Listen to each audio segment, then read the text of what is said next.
On November 23rd, a tragic incident occurred at a river under the Diepkloof Bridge in Soweto.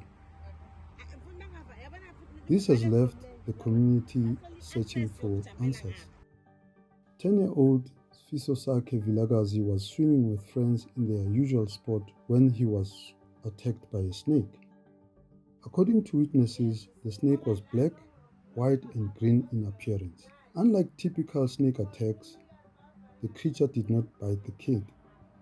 Instead, witnesses report it wrapped itself around Sfiso's body. The boy became motionless in the water. His friends fled in panic, however, one returned to help. When emergency services arrived, they confirmed Sfiso's death. White foam was observed coming from his nose. The incident has deeply affected the local community. Sfiso's mom, Nhlanhla Vilakazi, described her son as a music-loving child who aspired to become a taxi driver. Othi washiya ngokukhulu ukuzuma ngomhla ka-23 November 2025 kwakuyiSundayini, waphuma nje la endlini eyodlalela nabangani bakhe. Uthe nje emini yantambama sezwa sesibiza abangani bakhe ukuthi uSifiso ufeyitile ngale edamini saseMatsaba.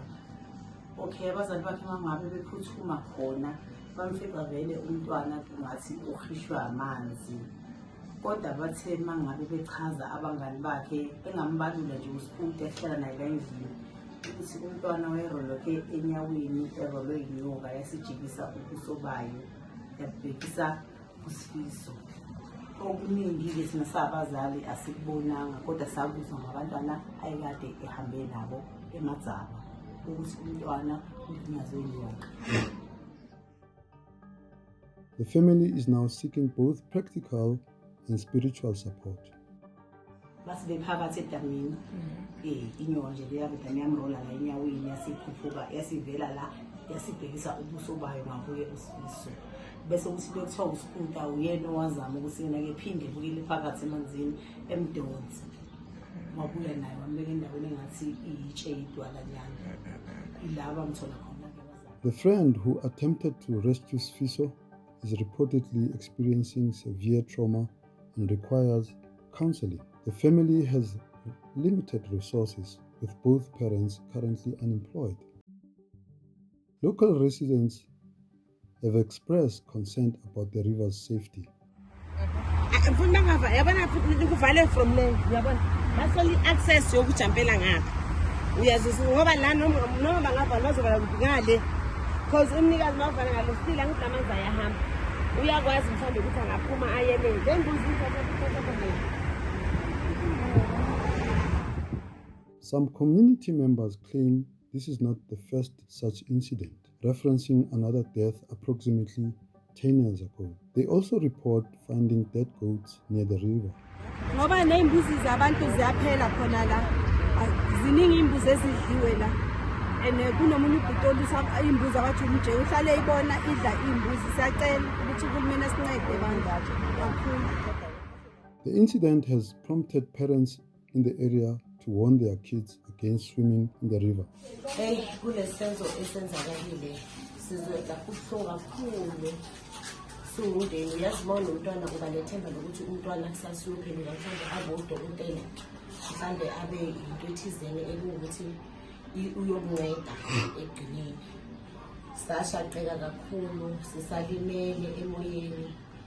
Umntwana yebo njengoba ashilo u-anti ukuthi ikwenzakalani emanzini kazi belingekho impela. Angithi manje into zasemanzini especially masisithi isikhuluma ngomnikazi osikhuluma ukuthi inyoka yamanzi kusho ukuthi siyacabanga ukuthi mhlambe njengoba abantwana bathi bebheke usweni mhlambe kulapho ekhipha khona uqhopha siyacabanga ngoba njengoba shilo bathi is still under investigation.